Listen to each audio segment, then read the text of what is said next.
መጽሐፍ ቅዱስ ቀዶ የሚበላው ሰውዬ ሃይማኖቱ ከኔ ጋር አይደለም፣ የኔ ሃይማኖት ጋር አይደለም። ይሄ ዲሞኒክ ነው። ይሄ መቃብር አስቆፍሮ ሬሳ ያወጣለሁ ብሎ ጉድጓድ አፈር ያስወጣው ሰውዬ ዲሞኒክ ነው፣ ከአጋንንት ነው። እንደዚህ ያላችሁ ማአት ምትጠሯቸው በድንግልና ነው የተወለድኩት ያለው ነብይ ነኝ ባይ እነዚህ ሰዎች ዲሞኒክ ናቸው። እማዝ ነው ግን በጊዜያቸው ብዙ ሰው ላይ እጅ እየጫኑ ጸልየዋል። ያውም ጫንብኝ ጸልይልኝ ተብለው የእግዚአብሔር ሰው ጫን እየተባለ እጅ መጫን ማለት የሰውየውን መንፈሳዊ ዓለም መካፈል ማለት ነው። እኔ እጅ ጭኜብህ ብጸልይ የኔን መንፈሳዊ ዓለም ነው የምትካፈለው። ስለዚህ ቶሎ ብሎ እጅ ማስጫንም እጅ መጫንም መጽሐፍ ቅዱስ ይከለክላል።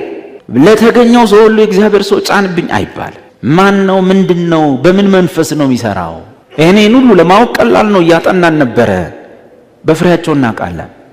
በቃ ሲሰለጥንብን ትዕቢተኛ ሲሆን ደረቱን ሲነፋ መንገድ ሲጠበው አንጥፉልኝ ሲል ገንዘብ ላይ ትኩረት ሲያደርግ በእያንዳንዱ አገልግሎቱ ስለ ስጦታና ስለ ገንዘብ ሳያወራ ማይወርድ ሰውዬ ከሆነ መድረክ ላይ በተወጣ ቁጥር በእያንዳንዱ ቀን ፕሮግራም መስጠት ላይ ትኩረት ተደርጎ ብር የማሰባሰብ ዘዴዎች እየተፈጠሩ እንደዛ አይነት ቦታ ላይ ከእሾህ ወይን እንዳትጠብቁ፣ ከኩርንችት በለስ እንዳትጠብቁ። ትደክማላችሁ፣ የዋሃቱን ምንም አታገኙ። ይሄን ጌታ አስተምሮናል።